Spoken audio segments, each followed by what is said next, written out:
오늘 함께 나눌 말씀은 사무엘상 1장 1절에서 11절까지 말씀입니다. 우리 사무엘상 말씀 우리 같이 한 절씩 교독하겠습니다. 사무엘상 1장 1절에서 11절까지입니다. 제가 먼저 읽겠습니다. 에브라임 산지 라마다임 소빔에 에브라임 사람 엘가나라는 사람이 있었으니 그는 여로암의 아들이요 엘리우의 손자요 도우의 증손이요 숲의 현손이더라.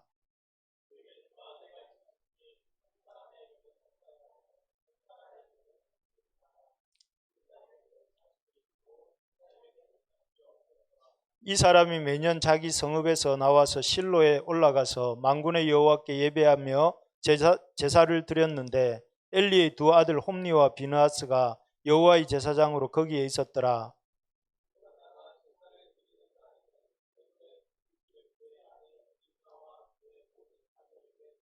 한나에게는 갑절을 주니 이는 그를 사랑함이라. 그러나 여호와께서 그에게 임신하지 못하게 하시니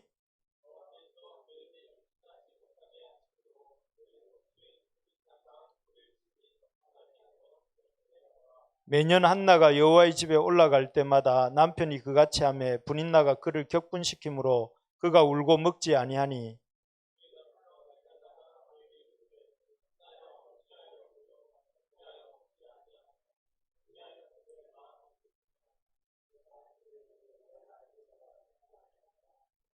그들이 실로에서 먹고 마신 후에 한나가 일어나니 그때에 제사장 엘리는 여호와의 전 문설주 곁 의자에 앉아 있었더라. 같이요. 서원하여 이르되 만군의 여호와여 만일 주의 여종의 고통을 돌보시고 나를 기억하사 주의 여종을 잊지 아니하시고 주의 여종에게 아들을 주시면 내가 그의 평생에 그를 여호와께 드리고 삭도를 그의 머리에 대지 아니하겠나이다. 아멘. 인생의 어려움 앞에서 이런 제목으로 우리 설날 예배를 또 이렇게 주님 앞에 올려드리겠습니다. 제가 이렇게 아플 때마다 찾아가는 내과 의사 선생님이 있습니다. 그분은 하나님을 잘 믿고 교회도 잘 다니고 또 아주 이렇게 젊은 크리스찬이십니다. 그런데 최근에 이제 그동안 뜸하게 갔었는데 최근에 한 소식을 들었는데 그분이 그 젊은 의사 선생님이 암에 걸리셔서 항암을 받고 있다 하는 소식을 들었습니다. 깜짝 놀랐습니다. 왜냐하면은 그분을 뵐 때마다 저는 아파서 치료를 받으러 가는 입장이었고 그분은 이제 저에게 어떻게 하시오 하고 약을 이제 처방을 내려주시고 이 약을 이렇게 이 약을 처방해 주시던 그런 분이었기 때문에 그분이 아플 거라는 생각을 못했기 때문에 깜짝 놀랐습니다. 아마 저도 놀랐지만 그 의사 선생님도 깜짝 놀랐을 겁니다. 자신이 하나님도 잘 믿고 또 교회도 잘 다니고 또 어려운 사람들, 아픈 환자들을 치료해 주던 자신이 그런 병이 걸릴 거라고는 생각지도 못했기 때문일 것입니다.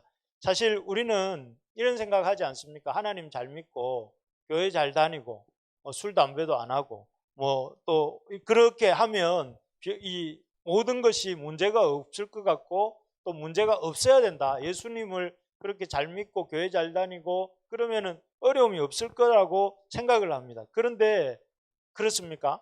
하나님 잘 믿고 교회 잘 다니고 또 어려운 사람들 잘 도와주고 그러면 아무 어려움이 없이 잘 돼야 됩니까? 여러분 어떻습니까? 그렇지 않죠. 앞에서 말씀드린 그 젊은 의사 선생님도 이렇게 누구보다 하나님 잘 믿고 교회 잘 다니시고 자기 맡은 일을 잘 열심히 하는데도 그 병이 걸려서 큰 어려움을 겪고 있는 것이지 않습니까? 오늘 본문에도 이렇게 그런 사람이 나옵니다. 이 사람은 잘 아시는 것처럼 한나입니다. 한나. 한나라고 부르는 젊은 여인. 지금도 한나라는 이름을 가진 자매들이 많이 있잖아요. 무려 3,500년 전 사람인데도 아주 이렇게 사람들에게 널리 알려져서 제가 알고 있는 한나라는 자매도 2명 이상 됩니다. 근데 어쨌든 이 여인은 믿음이 아주 좋은 여인이었습니다. 그래서 여기 우리가 읽지 않았지만 2장 그 사무엘상 2장 1절부터 10절까지에 보면 한나의 기도라고 하는 유명한 기도가 나오는데 이 기도는 하나님이 낮은 자를 높이시고 교만한 자를 낮추신다, 이런 내용의 기도입니다. 그래서 이 기도가 얼마나 이렇게 그 대단한 기도인지, 하나님을 잘 이해한 기도로 알려졌는지, 무려 1000년 후에 한나가 살았던 시대로부터 1000년 후에 예수님이 태어났을 때 마리아의 창가라는 유명한 기도 노래가 있는데, 그 기도 노래가 한나의 기도를 그대로 이렇게 옮겨간 것 같이 비슷한 기도를 드립니다. 그래서 무려 1000년 이후까지 그 기도가 영향을 끼칠 만큼 아주 믿음이 좋고 기도를 잘하는 그런 여인이었습니다. 그런데 그리고 또 이렇게 오늘 우리도 명절을 맞아서 예배를 드리게 되었는데요. 이 여인도 6월 이스라엘의 3대 절기 때마다, 매년 절기 때마다 성소에 올라가서 기도하던, 그 성소에 올라갔던 그런 여인. 우리가 이런 것들 지금까지 얘기한 기도도 잘하고, 또 이렇게 하나님 앞에서 예배 자리도 잘 지키고, 그러면 그 삶이나 가정이 한나의 삶이나 가정이 어떠해야 되겠습니까? 우리가 알고 있는 일반적인 공식으로 생각해 보면 모든 일이 잘 되고, 검사에 잘 되고, 뭐 이 삶도 잘 풀리고, 가정도 잘 풀리고, 자신의 인생도 잘 풀리고 복을 받아야 되지 않겠습니까? 그죠? 그런 마음이 다 있습니다. 그런데 이 여인 역시 앞에 제가 말씀드렸던 그 젊은 의사 선생님처럼 아주 감당할 수 없는 큰 어려움이 있었습니다. 그게 무엇이냐면은 결혼한 지 여러 해가 지났음에도 불구하고 아이가 없었던 것입니다. 이 정확한 기록은 없지만, 이 한나가 아이가 생기지 않는 것을 보고 남편이 다른 아내를 얻어서 그 여러 자녀를 둔 것을 볼 때에 아주 오랜 시간, 적어도 10년 이상은 아이가 없었던 게 아닐까 싶은데요. 아주 오랫동안 이렇게 자녀가 없었습니다. 게다가 이 자녀 없음의 그 원인이 자기한테 있다는 것, 남편이 아니라 자기한테 있다는 게 지금 방금 말씀드린 것처럼 입증이 되었기 때문에 더 괴로운 것이죠. 사실 요즘은 좀 그래도 덜한 것 같지만, 지금으로부터 3000년쯤 전에는 이 아이를 낳는 일이 중요한 일이었을까요? 안 중요한 일이었을까요? 왜 중요한 일이었을까요? 아이 낳는 일이 중요한 일인 이유는 여기 계속 뭐가 위에 뭐가 PPT가 이상하네요. 아이를 낳지 못했는데, 이 아이를 낳아야 되는 이유가, 아이들이 그때는 기본적으로 노동을 중심으로 한 농업 사회였잖아요.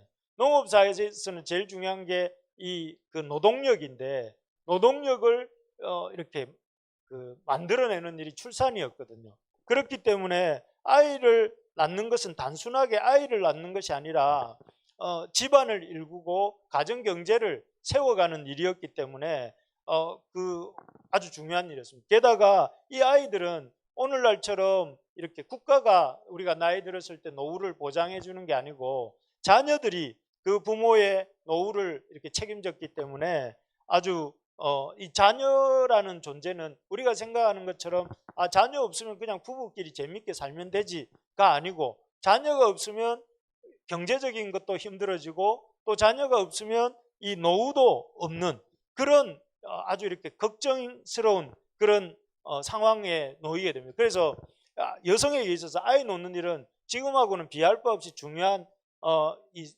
일이었다는 것이죠. 그런데 그런 중요한 존재인 아이를 이 한나는 한 명도 이렇게 아이를 갖지 못하고 있었습니다. 그래서 그렇게 이렇게 역사 속에서 1000년이나 내려오는 기도를 할 만한 그런 여인이었고, 게다가 또 그 제사장 매 절기 때마다 제사장 앞에 나아가서 기도한 예배드리는 그런 여인이고, 또 남편에게도 사랑을 받는 그런 여인이었는데, 왜 한나에게 이런 어려움이 생긴 걸까요? 우리가 생각해 볼 때 예배 잘 드리고 믿음 생활 잘하고 또 이렇게 하나님 앞에서 잘 섬기면 어려움이 없어야 될 것 같은데, 왜 이런 어려움이 오는 걸까요? 이런 어려움을 겪는 사람들을 볼 때 그럼 우리는 어떻게 해야 될까요? 예를 들어서 그 의사 선생님을 보면서 우리는 어떻게 해야 될까요? 한나를 보면서 어떻게 해야 될까요? 이 방식에 오늘 3가지 부류가 나오는 것 같습니다. 이 분인나라고 하는 여인이 있는데, 여기 이 여인이 분인나 이렇게 검색을 해보니까 이렇게 그림이 나오더라고요. 분인나라고 하는 여인을 엘가나, 이 한나의 남편 이름이 엘가나인데 새로운 아내를 얻었죠. 자녀를 얻기 위해서. 그런데 이 여인은 이 한나에 대해서 어떻게 했느냐면 조롱하고 비웃었습니다. 여기 그래서 분인나가 한나를 심히 격분하게 했다. 또 분인나가 그를 격분시켰다. 이렇게 성경에 기록이 나옵니다. 어떻게 보면 가장 이 고통받는 한나를 잘 이해할 수 있는 인물이 누구였을까요? 분인나였지 않겠습니까? 분인나가야말로 한나의 가장 가까이에서 그 한나가 겪고 있는 수태하지 못한, 아이를 갖지 못하는 불임의 고통을, 슬픔을, 좌절을 옆에서 보고 또 이렇게 느꼈을 거란 말이죠. 그런데 그런 한나를 이 여인 분인나는 이해하고 참 한나의 어떤 아픔을 이해하고 위로하는 것이 아니라 아주 이렇게 격분시켰다고 그랬어요. 자극하고 조롱하고 비웃었던 것이죠. 그럴 때 참 왜 이 분인나는 그렇게 했을까? 요즘도 그러잖아요. 뭐 슬픔 당한 사람들을 위로해야 될 사람들을 오히려 어떤 사람들은 조롱하고 비웃고 이러는 문화들이 우리 속에 일부지만 있는 것 같아요. 그런데 분인나는 왜 그랬을까 생각을 제가 해보니까 분인나는 아마도 이 아들 낳기 경쟁이라고 생각했던 것 같아요. 이 사람과의 경쟁에서 내가 이겨서 또 엘가나의 사랑을 더 많이 차지할 수 있는 거다. 그렇게 생각했기 때문에 경쟁자를 이렇게 이기려고 하는 마음, 그리고 경쟁자라고 생각하는 그 마음이 있었기 때문에 그 한나의 슬픔을 오히려 비웃고 조롱했던 것이죠. 만약에 한나가 아니라 분인나가 아이를 갖지 못했다면 분인나는 자기 인생에 대해서 어떻게 했을까요? 아마 분인나도 이 한나를 조롱했던 그 조롱이 자기에게로 돌아갔겠죠. 그래서 오히려 깊이 낙심하고 좌절하고 절망했을 거라고 생각이 듭니다. 우리가 어떻게 해야 될까요? 한나 같은 여인을 우리 옆에서, 우리 주변에서 누군가를 본다면 그를 분인나가 대했듯이 그렇게 대하는 게 옳다고 생각합니까? 비웃고 조롱하고 그렇게 하면 안 된다는 걸 알지만 사실 그럴 때가 많잖아요. 그래서 여러분, 중요한 것이 어려움을 당한 사람의 힘으로서 해결할 수 없는 이 한나가 아이를 갖지 못하는 문제나 한나 자신의 어떤 문제라기보다는 그 한나가 어쩔 수 없는 이 어려움인데, 그런 어려움을 당한 사람을 비웃고 조롱하는 것이 아니라 그런 사람들을 위로하고 힘을 북돋아주는 우리가 될 수 있기를 바랍니다. 이게 의외로 어려운 것 같습니다. 힘들고 어려운 사람들을, 어려움을 당한 이들을 이렇게 보면서 분인나처럼 행하기가 너무 쉬운 것 같아요. 정죄하고 또 자기와 비교해서 쯔쯔쯔 하면서 혀를 차고 그러면서 그 사람에 대해서 아주 이렇게 약간 낮추어 보는 시선으로 바라보는 그런 것들을 우리가 버려야 된다는. 그래서 여러분, 이번 명절에 여러 식구들 만날 예정이잖아요. 그죠? 만나고 있고. 그럴 때 여러분, 어려움 처지에 있는 사람들을 분인나처럼 대하지 맙시다. 옆에 있는 분들한테 한번 이렇게 해봅시다. 지금 분인나처럼 우리 대하지 맙시다. 이렇게 한번 인사합시다. 예. 예. 우리 졸리면은 전부 다 조금 일어서서 뒤로 가서 들으면 좋겠습니다. 두 번째로 보면 이 분인나 말고 엘가나가 있습니다. 엘가나는 한나가 넘어서지 못하는 이 어려움을 당하고 있는 그 한나에 대해서 어떻게 했느냐면, 그는 남편으로서 이렇게 대합니다. 8절에 보니까 한나를 위로합니다. 한나여, 어찌하여 울며 어찌하여 먹지 아니하며 어찌하여 그대의 마음이 슬프냐 하고 한나가 그 슬퍼하는 것을 위로하는 이 엘가나의 모습을 볼 수가 있습니다. 그리고 이 엘가나가 이렇게 매년 절기 때 올라갔을 때는 그 다른 가족들에게 주는 2배의 몫을 한나에게 줍니다. 그리고 참 이렇게 말로도 위로하고 분깃도 주고 그렇게 했습니다. 그런데 이런 것들이 한나에게 위로가 되었을까요? 안 되었을까요? 저렇게 하지 않은 것보다야 위로가 되었겠지만 근본적인 위로는 되지 못했습니다. 왜냐하면 여전히 한나는 슬픔 가운데 있었습니다. 그리고 또 사실 저 말도 내가 그대에게 열아들보다 낫지 아니하냐, 열아들보다 낫습니까? 여자분들은 더 잘 아시겠지만 남편은 아들보다 못합니다. 열아들이 아니라 하나들보다도 못한 경우가 많은데, 물론 근데 그 시대로 볼 때 엘가나의 이 말은 굉장히 파격적이고 진보적인 그런 언행이라고 볼 수가 있습니다. 그래서 한나를 크게 위로하려고 엘가나는 나름 이렇게 최대한 애를 쓰고 한나의 마음을 위로하고 또 한나를 배려하는 그런 모습들을 볼 수가 있습니다. 그렇지만 엘가나의 이런 말과 위로는 결코 한나의 근본적인 문제 해결은 안 되었던 것 같습니다. 그래서 뭐 한나의 병을 아이 못 낳는 문제를 해결해 준다든지 아니면은 그 앞에 나왔던 의사 선생님의 예처럼 그 병을 고쳐 준다든지 이럴 수 있는 존재는 사람이 아닙니다. 사람이 따뜻한 말을 해줄 수도 있고 또 이렇게 같이 옆에 있어 줄 수 있는 그 참 잘하는 일이고 감사한 일이지만 근본적으로 그 다른 사람을 도울 만한 그런 존재가 아니라는 것이죠. 그래서 우리가 그렇지만 우리는 엘가나의 이런 모습을 배울 필요는 있고 또 이렇게 따라가야 될 것 같습니다. 그리고 마지막 이 문제 한나의 불임의 문제를 이렇게 돕는 해결해 나가는 모습은 누구냐면 이 한나의 방식이 있는데요. 이 한나는 어떻게 하는가 하면은 자기 힘으로 해결할 수 없는 아이 같지 못하는 이 어려움을 어떻게 했느냐 하면은 우리 이 구절을 한번 읽어봅시다. 시작. 한나가 마음이 괴로워서 여호와께 기도하고 통곡하며, 보통은 이 괴로워서 다음에 이제 보통 여호와께 기도하러로 연결이 안 되죠. 마음이 괴로워서 그냥 집에서 쉬었더라, 아니면은 기도를 쉬었더라, 말씀을 쉬었더라, 내 좀 쉴게, 당분간 예배 못 나갈 것 같아, 뭐 이렇게 나오지 않습니까? 그런데 한나는 마음이 괴로워서, 여기부터가 한나를 우리 보통 사람들과 다르게 만든 부분인데, 마음이 괴로워서 여호와께 기도했다. 여기부터 한나의 방식이 나옵니다. 자, 감당할 수 없는 삶의 어려움에 처했을 때 말로 위로하거나 그 어려움 당한 사람들을 이렇게 정죄하는 것이 아니라, 이 우리가 믿는 자로서 삶의 어려움 앞에 섰을 때 어떻게 해야 되는가, 그 어려움으로 인해서 괴로워할 수 있지만 그 다음에 어떻게 해야 되냐면 그 문제를 들고 하나님께 기도한다 하는 것이죠. 여러분 잘 알겠지만 이 한나가 살던 시대는 사사시대입니다. 사사시대의 끝자락이거든요. 여러분 사사시대 하면 기억나는 구절이 뭐가 있을까요? 여러분 성경 구절 중에 사사시대에 나오는 구절 중에 제일 기억에 남는 구절이 뭡니까? 사사기 제일 마지막 구절이 요거지 않습니까? 우리 노란색 부분만 한번 읽어봅시다. 시작. 각기 자기의 소견에 옳은 대로 행하였더라. 그 시대에는 왕이 없었을까요? 왕이 있었습니다. 누가 왕이었죠? 하나님 왕이셨어요. 그런데 하나님의 왕되심을 인정하지 않았어요. 왕이 없으므로 이 말은 사실은 사람들이 하나님을 왕으로 인정하지 않았다는 것이죠. 왕으로 인정하지 않았기 때문에, 하나님을 인정하지 않으니까 사람들이 전부 다 자기가 왕이 된 거예요.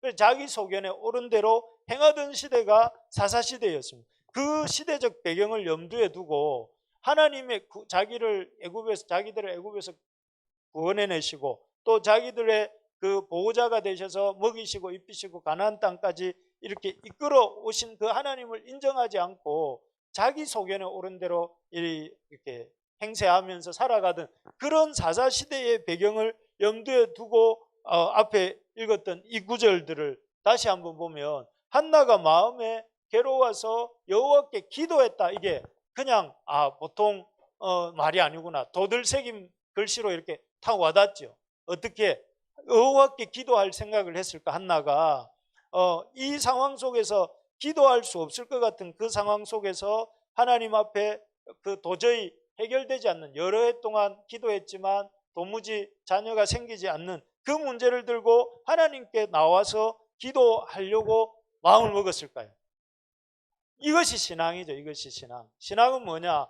분명히 사람들은 하나님을 인정하지 않고 자기도 그런 사람들 속에 살고 있고 또 자신의 이 문제는 여러 해 동안 힘들어했고 고통, 어려워했던 문제인데 이 문제를 놓고 하나님 앞에 기도했음에도 불구하고 답이 없었어요. 그러면 어떻게 했을까요? 기도는 적고 뭔가 다른 방법, 누군가를 입양을 한다거나 아니면은 내 조카를 친자식처럼 생각하며 키운다거나 아니면은 뭐 그런 방식으로 그 문제에 대한 대책을 이렇게 세워갈 수 있지 않겠습니까? 그런데 이 한나는 그렇게 하지 않고 어떻게 했다고요? 읽어볼까요? 여호와께 기도하고 여호와께 기도했다는 여호와 인생의 어려움 앞에서 해결할 수 없는 그 큰 문제 앞에서 기도했다는 것이죠. 기도할 때에 기도하려고 하는 이 마음을 어떻게 먹었을까 제가 한번 생각을 해보니까 여호와께 기도하는 요즘 우리 공동체 성경 읽기로 창세기를 읽고 이제 출애굽기를 들어갔는데 이 그 창세기 속에 보면 그 불임의 문제로 고민했던 여인들이 꽤 나옵니다. 제일 처음 나오는 사람이 누구냐면 아브라함의 아내 사레가 나오잖아요. 사레가 그 부르심 받을 때 아브라함이 75세였고 사레는 65세였어요. 우리 정선민 집사님이 나이가 이제 곧 65세가 되시는데 65세면은 뭐 그때도 그렇지만 지금도 그렇고 그때도 그렇지만 적지 않은 나이에요. 아이를 낳을 수 없는 나이. 그런데 그 나이로부터 분명히 약속을 주시고 이 부르심을 받아 왔는데 25년이 지나도록 90세가 될 때까지 이 자녀가 없었어요. 없었고 몸은 점점 그런 수태할 수 없는 그런 상태가 되어 가는데도 하나님 앞에 그녀가 이렇게 그 불임의 문제를 놓고 이렇게 지나갔는데 결국 89세 되던 해 하나님이 사람을 보내셔서 천사를 보내셔서 이제 명년 이기 안에 네 자녀 아들을 낳을 것인데 이름을 이삭이라 하라 이렇게 말씀하셨죠. 그래서 아브라함 100세 때 사라가 90세 때 이삭을 낳게 되죠. 그 사건을 한나가 몰랐을까요? 주일학교가 없었겠지만 한나는 알았을 거예요. 아마 한나는 그 구전으로 이렇게 이야기가 전해오면서 하나님이 사라에게 90세에 아이를 주셨지 않는가 하는 것이 그렇습니다. 그 다음에 그 아브라함의 아들이 누굽니까? 그렇게 얻은 아들이 이삭이잖아요. 이삭은 몇 세 때 결혼을 합니까? 이삭이 40세 때 결혼을 하거든요. 그런데 그 이삭의 아들이 누구죠? 아이들이 야곱과 에서잖아요. 야곱과 에서는 몇 살 때 낳았습니까? 이삭이 20년 후에 놓습니다. 이삭의 나이가 60이 되었을 때 놓거든요. 그러면 20년 동안이 짧은 시간이 아니잖아요. 그래서 성경에 보면 이삭과 리브가가 아이를 위해서 기도하는 복중의 아이를 위해서 기도했고 아이가 생겼을 때 복중의 아이들을 위해 기도하는 장면이 나옵니다. 그래서 그 두 사건 뭐 그 외에도 야곱도 아이를 야곱뿐만 아니라 방금 말씀드린 아브라함, 이삭, 야곱의 아내 라헬도 아이가 안 생기잖아요. 그래서 레아와 그 사이에 어떤 몸종들은 아이를 낳았지만 라헬은 애가 안 생겨가지고 고민하다 나중에 누굽니까? 요셉과 베냐민을 놓고 이제 힘들게 놓는데 그런 일들을 쭉 이렇게 입력하면서 한나는 이 사실들을 붙들고 하나님께 여호와께 기도했다는 거예요. 마음이 괴로워서 하고 끝난 게 아니라 마음이 괴로웠는데 그 행간 여호와께 기도하고 이 사이에 그 많은 성경의 사실들을 나의 사건으로 받아들이고 나의 하나님으로 받아들이고 하나님을 믿는 믿음을 이렇게 발휘한 것이죠. 이 행간 속에서 그러면서 하나님 앞에 기도했던 것입니다. 그렇게 기도할 때 그 하나님의 앞에 우리 인생이 어려운 문제가 있을 수 있고 그 어려운 문제가 있을 때에 그 어려움의 문제를 들고 하나님께 나아갈 때에 해결해 주셨다는 그 믿음을 가지고 하나님께 나아가 기도할 수 있었던 것이죠. 그 기도의 결과가 어떻게 됐을까요? 우리 한번 이 구절, 이 사라 얘기도 있고 우리 사무엘상 2장 21절 같이 한번 읽어봅시다. 시작. 여호와께서 한나를 돌보시사 그로 하여금 임신하여 세 아들과 두 딸을 낳게 하셨고 그 사무엘은 여호와 앞에서 자라니라. 여기 보니까 사남 이녀를 낳게 되는데 사무엘을 빼고 삼남 이녀를 더 주신 것이죠. 그래서 놀라운 기도 응답을 경험하게 되고 그 후에 이 앞에 말씀드렸던 한나의 기도라고 하는 유명한 기도가 이 하나님의 기도 응답에 대한 확신 가운데 터져 나오게 됩니다. 여러분 여기서 이제 말씀을 마무리하려고 하는데요. 하나님 인생을 살아가다 보면 이 한나의 모습을 통해서 우리가 깨닫게 되는 것이 하나님 사람의 힘으로 감당할 수 없는 어려움의 문제를 이렇게 만나게 하신다는 것이죠. 여러분들도 그런 문제가 있습니까? 없습니까? 있습니다. 없는 사람은 없습니다. 다 있습니다. 하나님이 풀어주셔야 풀리는 문제가 있습니다. 그 어떤 사람에게는 그게 여리고성이고, 또 어떤 사람에게는 그게 홍해바다고, 어떤 사람에게는 그게 반석이기도 하고, 어떤 사람에게는 불임의 문제이기도 하고, 어떤 사람에게는 불치의 병이기도 하고, 어떤 사람에게는 성격의 문제이기도 하고, 어떤 사람에게는 사역의 문제이기도 하겠죠. 그런 어려움이 있는데 그 어려움을 가지고 주저앉으면 안 되는 것이고, 그 어려움은 하나님이 풀어주셔야 되는, 그 나와 하나님 사이에서 해결을 봐야 되는 문제인 거죠. 이 문제를 놓고 하나님께서 하나님께 나오도록 하기 위해서 어려움의 문제를 주셨다는 거예요. 여러분 잘 기억하셔야 됩니다. 어려움의 문제는 하나님께 나오라고 하는 하나님이 주시는 어떤 숙제 같은 것입니다. 그래서 어려움의 문제를 놓고 뒤로 물러가거나 어려움의 문제를 가지고 이렇게 회피하면 안 된다는 거예요. 하나님 앞에 나오는 기회로 삼는 우리 모두가 되기를 바랍니다. 예, 어려움의 문제가 있으면 뒤로 물러가지 마시고 2023년 구정을 계기로 해서 새롭게 또 한 해를 시작하게 해주셨는데, 우리가 어려움의 문제를 들고 여러분 하나님 앞에 나가서 하나님께 나가는 우리가 되기를 바랍니다. 두 번째는 그 문제를 통해 하나님을 만나게 하신다는 거예요. 여러분 한나에게도 이렇게 하나님이 그 불임의 문제를 풀어주시고 결국 한나에게 이 이남 사녀를 주셨죠. 물론 이렇게 해피엔딩 다 하는 건 아니에요. 하나님께 기도해서 자녀가 없었는데 기도해서 자녀를 받았다. 너무 좋고 그런 결말이 우리 모든 형제자매들의 기도의 응답이기를 바랍니다. 그런데 그렇지 않더라도 중요한 것은 무엇이냐면은 살아계신 하나님을 만나게 된다면 그거는 어떤 현실적인 답이 있느냐 없느냐를 넘어서는 이런 큰 응답인 것이죠. 그래서 만약에 한나가 자녀를 얻지 못했다 할지라도 하나님을 만났다면 그것은 그 어려움의 문제 앞에서 해결을 얻은 것이죠. 그런데 대부분은 하나님이 이런 기도의 응답을 주시더라고요. 어떤 문제를 놓고 기도할 때에. 그래서 우리가 이런 문제를 통해서 하나님 앞에 나갈 때 하나님이 그 문제를 통해서 살아계신 하나님을 만나게 하신다는 거예요. 살아계신 하나님. 그래서 어려움이라는 것은 우리가 하나님께 나아가는 기회가 되는 것이고, 그 어려움을 통해서 살아계신 하나님을 만나는 기회가 된다 하는 것입니다. 그래서 여러분 우리가 2023년에는 이 새롭게 시작되는 1월 후반부 또 남아있는 11개월의 시간 동안에 어려움들이 수없이 많을 텐데 재정의 문제든 육체의 문제든 또 아니면 인간관계의 문제든 진로의 문제든 그런 문제들 앞에 여러분 오늘 복주머니 하나 풀어주십니다. 하나님이. 그게 뭐냐면 어려움 앞에서 하나님 앞에 나오라는 거예요. 여러분 하나님 앞에 나아가는 우리가 됩시다.